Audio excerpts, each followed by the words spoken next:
Good morning students. हमने grammar book के 3 chapters complete कर लिए हैं।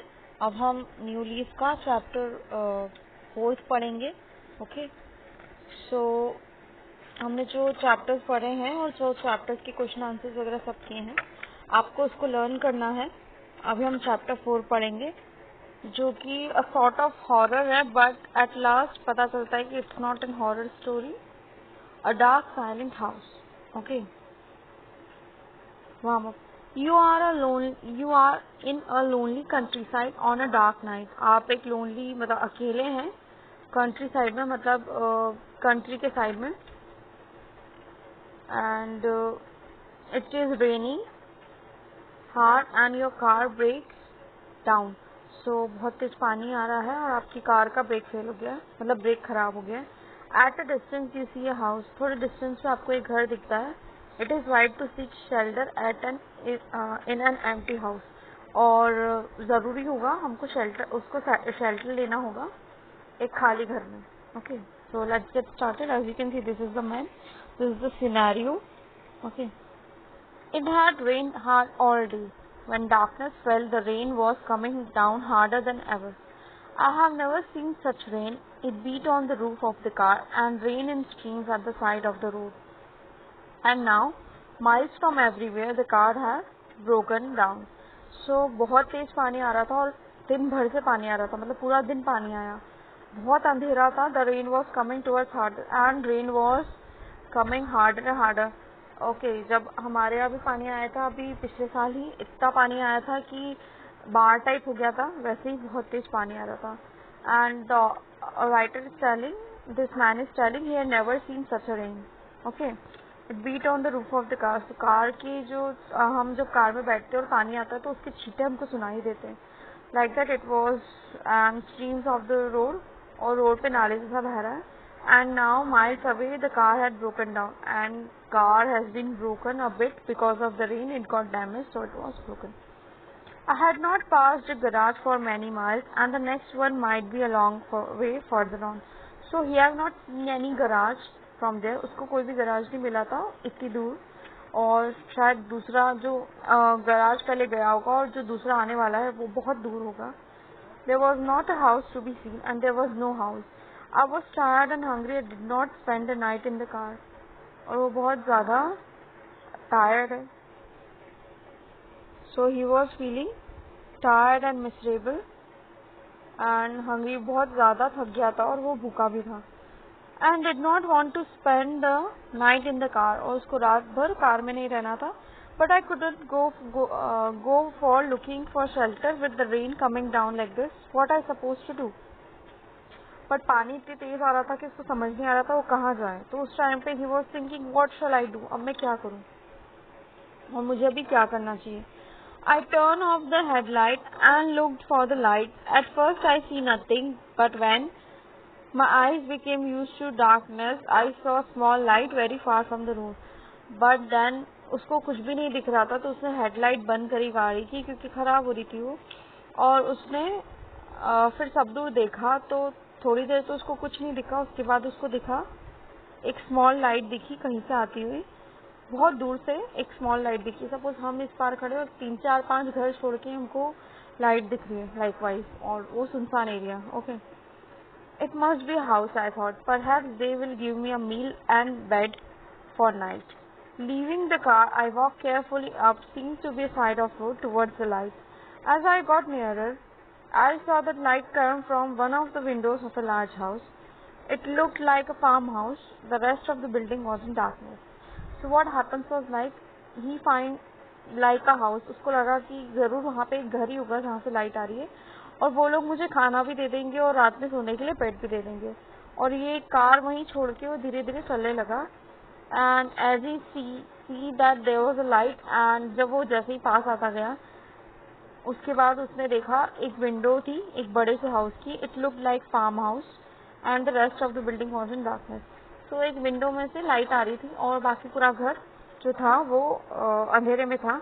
एंड फार्म हाउस मतलब क्या होता है, जो खेत में या हम लोग घर से दूर, सपोज खेतों में या कहीं भी एक घर रहता है रहने के लिए या आराम वाली जगह, मतलब सिटी से दूर, उसको बोलते farm house. Okay, I knocked on the door and waited a moment or two, but no one came.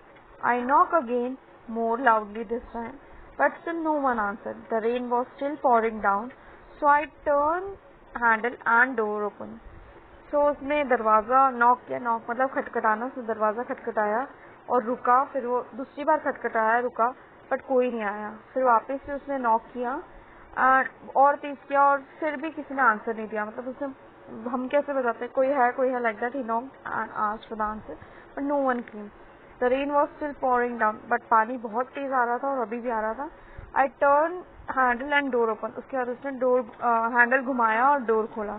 Going in I called out, is there anyone? There was no answer, not a sound could be heard this dark, silent house. But seeing a thin line of light under the doors, I walked forward and opened it. So वो जब आगे बढ़ रहा था तब उसने आवाज लगाई कि कोई है यहाँ पे, Is anyone there? Is anyone there? But कोई आंसर नहीं था और ना कोई आवाज थी। बिल्कुल डार्क, मतलब अंधेरे में, और एकदम सन्नाटा था। भी किनसे in Hindi. By seeing a thin line of the light, उसके बाद उसको एक पतली सी लाइट दिखी, मतलब देखा उसने, एक डोर, दरवाजे में से लाइट आ रही थी और फिर वो आगे बढ़ता गया और उसको खोला उसने, मतलब दरवाजे के पास जाके उसने खोला। Going in, it was a dining room and it was quite empty. The table was set for a meal for two, meat, cheese, bread and a bottle of wine. In the middle of table was an oil lamp. At one end a chair has been knocked over on the floor. अब क्या हुआ था कि वो जैसे ही enter किया, उसने dining room में गया वो, और डाइनिंग रूम क्या था, खाली था। ठीक है, बिल्कुल खाली था, कोई नहीं था। It was quite empty. और टेबल सेट थी, 2 लोगों का लिए खाना लगा हुआ था, उसमें ये सारी चीजें थी, मीट, ब्रेड, चीज, बॉटल ऑफ वाइन।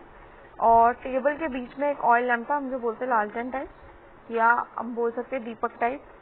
ऐसे ये खाने की टेबल है और ये ऐसे पर्सन झांक रहा है। At one end chair was been knocked out. तो एक साइड जैसे ये चेयर गिरी हुई है, वैसे ही इसको बोलते नॉक्ड आउट, जैसे किसी ने चेयर गिरा के अभी अभी कोई गया हो साइड से, वैसे ही कोई गया हुआ था।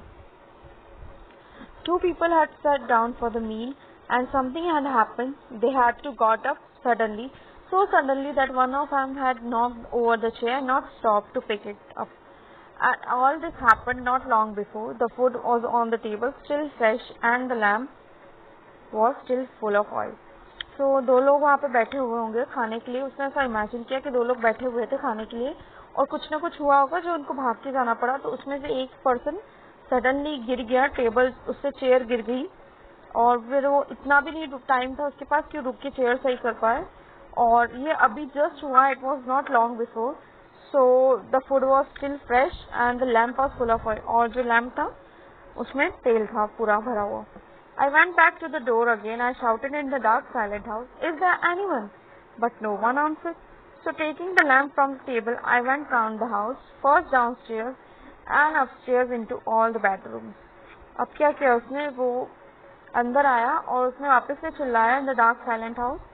उसने वापस पूछा क्या कोई है घर में, बट किसी ने फिर से जवाब नहीं दिया। सो उसने लैंप लिया और टेबल साइड से वो पूरे घर में गया, पूरे घर में घूमा लैंप लेके। पहले नीचे गया, फिर ऊपर गया और फिर सारे बेडरूम्स में गया। Each time open the door, I called, "Is anyone there?" Every time when he was expected to open the door, he asked, क्या कोई है? But there was no one in all that great house, awake or asleep, alive or dead. But उस घर में कोई भी नहीं था, जिंदा थे, मर गए थे, या सो रहे थे, या जागे हुए थे, पता नहीं। And yet I was moved up silent stairs and along the empty passages. I had a feeling that somewhere hidden eyes were watching me, that hidden ears were listening to my footsteps. And उसको ऐसा लग रहा था कि कोई ना कोई मुझे देख रहा है और मुझे कोई ना कोई सुन भी रहा है, हिडन, छुपी हुई आंखों से और छुपे हुए कानों से कोई मुझे सुन रहा है। Cold, hungry, a little frightened I came back to the dining room with the meal still on the table, at the chair still lying on the floor. और फिर वापस से लिविंग रूम में आया जब उसको बहुत भूख लग रही थी, मतलब पूरा घर ढूंढ चुका था, उसको थोड़ा डर भी लग रहा था, because when you go somewhere and it was completely dark we feel very afraid, right? So same feeling was that of man and he saw खाना लगा हुआ है टेबल पे और चेयर स्टिल गिरी हुई है। Well, I needn't go hungry, I thought, and sat to eat. और फिर उससे रहा नहीं गया and he started eating. Warm the food and glass of two of the wine. I feel better. जब उसने खाना खाया और फिर उसने wine P and he feel good. Perhaps someone was taken ill and people who live there had to leave suddenly. I thought they'll still back in the morning. और उसको ऐसा लगा कि क्या पता कोई बीमार हो गया होगा, means ill हो गया होगा, and they have to go, they have to sudden rush, उनको कहीं जाना होगा, and क्या पता सुबह वापस आ जाए. It was now late. I was become sleepy after my long drive. I remember that the bed was made up in one of the bedrooms I had looked into. Taking the lamp with me, I made my way to the stairs again. There was still no sound except my own footsteps, but once more I felt that unseen eyes were watching me, and once I thought I heard someone following me just beyond the light lamp. So, बहुत ज़्यादा late हो चुका था और बहुत ज़्यादा थका हुआ था, उसको नींद भी आ रही थी, और उसने देखा कि जो मतलब जब वो ढूंढने गया था किसी को, तब उसने देखा था कि एक रूम में बिस्तर था और बेड कंप्लीट था, और उसने क्या किया, वहाँ पे सोने के लिए वो गया, लैंप लेके गया और उसने अपना रास्ता बनाया, मतलब लैंप हाथ में लेके सीढ़ियाँ चढ़ा. बट उसको ऐसा लगा कि उसके फुटस्टेप्स, मतलब वो जो चल रहा है उसके अलावा कोई और पर्सन भी उसको फॉलो कर रहा है. ऐसा उसको लगा कि कोई आंखें उसको अभी भी देख रही हैं, और जैसे ही वो जा रहा है कुछ साउंड भी आ रहा है और लाइट ऑफ द लैम्प, मतलब उसको ऐसा फील हो रहा था कि कोई उसका पीछा कर रहा है. Don't be foolish, I said, I told myself firmly. There always noise in the empty house at night. Even when I turned to the corner and saw something white waving for a moment in front of me, refused to be frightened. A curtain blowing the wind. I sat and walked on, but I was glad when I found the room with the bed made up, and I shut the door firmly behind me. So उसने खुद को बोला कि क्या पागल है तू, means don't be foolish, he said to himself. There was always a noise in an empty house. और खाली घर में ऐसी आवाज होती है. And even I turned at the corner and saw something white waving. So उसने खुद को बोला कि खाली घर है और ऐसी आवाजें आती है, मतलब वो खुद को समझा रहा था कि कोई नहीं है. मतलब अपन को जब डर लगता है तब अपन कैसे समझाते खुद को कि ऐसा कुछ नहीं है, सब अपना दिमाग का ऐसा है. We are thinking simply, don't think like this, like that. That person was trying to think. At the corner he saw something white waving for a moment in front of me. और फिर एक corner पे उसने कुछ चलते हुए देखा, and he was refused to be frightened. उसको डर लग रहा था, बट वो प्रिटेंड ऐसे कर रहा था कि मैं डर नहीं रहा हूँ. A curtain blowing up in my mind, I said walk on. और कर्टन उड़ रहा था, बट उसने खुद को कहा कि चलते रहे. But I was at glance I found the room bed made up. I shut the door firmly behind it. और उसके बाद उसने क्या किया, दरवाजा नॉक किया, and he trying to sleep. The bed looked clean and comfortable. Taking off my clothes and putting off the lamp, I lay down. Before long I was asleep. उसके बाद उसने बेड को साफ किया अच्छे से, और फिर वो सोने कपड़े उपड़े खोल के एंड लैम्प बंद करके और फिर वो सो गया. I woke up and with an uncomfortable feeling that there was something in the room. A dim light from the window shone on the bed and the rest room was in darkness. So suddenly उठा, उसको एक uncomfortable सी feeling थी, because उसको ऐसा लग रहा था कि कोई उसको देख रहा है, सुन रहा है या उसको पीछा कर रहा है. तो एकदम से उसको डर था और उसको ऐसा लगा कि कोई कमरे में है, और बहुत कम लाइट थी तो कुछ दिख नहीं रहा था, बट उसको लगा कि कोई ना कोई है और पूरा रूम तो डार्कनेस में था. I listened for a moment without moving. No, I had not been mistaken. There was rustling from the door, then silence. By now I was wide awake and very frightened. I remember the moment I heard behind me at the end of the long behind me on the stairs in the evening. I remembered the white thing seen for a moment at the end of a long empty passage. Was that really a curtain blowing in the wind, or it was? So उसके बाद उसने रुका थोड़ी देर, मतलब वो सुन रहा था, थोड़ा जग के उसने सुना और उसको ऐसा लगा कि कुछ चल रहा है, मतलब कुछ हिल रहा है, कोई पर्सन चल रहा है. तो उसने सोचा कि इस बार मैं गलती नहीं कर रहा हूँ, क्योंकि मैंने अभी थोड़ी सी आवाज सुनी, धीरे धीरे कोई बोल रहा है, तो फुसफुसा रहा है धीरे धीरे, और थोड़ा उसको फिर बहुत डर लगने लग गया कि कौन है क्या है. कोई भूत वगैरह तो नहीं है। उसके बाद उसने सुना कि आवाज आ रही है थोड़ी सी स्टेयर्स में से, और उसको याद आया कि उसने जब आ रहा था शाम को भी, तब उसने स्टेयर्स पे चलने की आवाज सुनी थी, और जब वो वाइट थिंग कुछ दिखी थी उसको, और जो कर्टन ब्लो हुआ था, सारी चीजें रिमेम्बर करने लगा। तो सोचने लगा कि क्या है वो चीजें, सच में है कि नहीं है। At that moment, the rustling began again, and suddenly all my fears unknown left me. Someone knocked at the foot against a piece of furniture and deep voice muttered, "Oh!" And what happened? उसके बाद उसने एकदम से आवाज सुनी, धीरे धीरे आवाज तेज हो रही थी, और उसके बाद उसको इतना डर लग रहा था कि क्या होगा, और एकदम से उसको इतना डर लगा क्योंकि उसने क्या सुना कि कोई किसी ने, मतलब अपन गिर जाते हैं सपोज, तो वैसे किसी के फिसलने की या किसी के टच होने की आवाज आई फर्नीचर से, मतलब कहीं डोर वोर से पैर टकरा गया होगा, और किसी ने एकदम से धीरे से बोला, ओह लग गई वो जैसे। ठीक है, तो यहाँ तक हमने पढ़ लिया है पेज नंबर 1636 तक। अब हम नेक्स्ट जो चैप्टर है और इसके एक्सरसाइज क्वेश्चन आंसर ये नेक्स्ट पीरियड में करेंगे, मतलब नेक्स्ट टाइम करेंगे अगेन ये सब। उसके बाद आपको इसके मीनिंग भी फाइंड करने हैं, तो इस टर्न में आपको चैप्टर पढ़ना अच्छे से समझना है। ओके।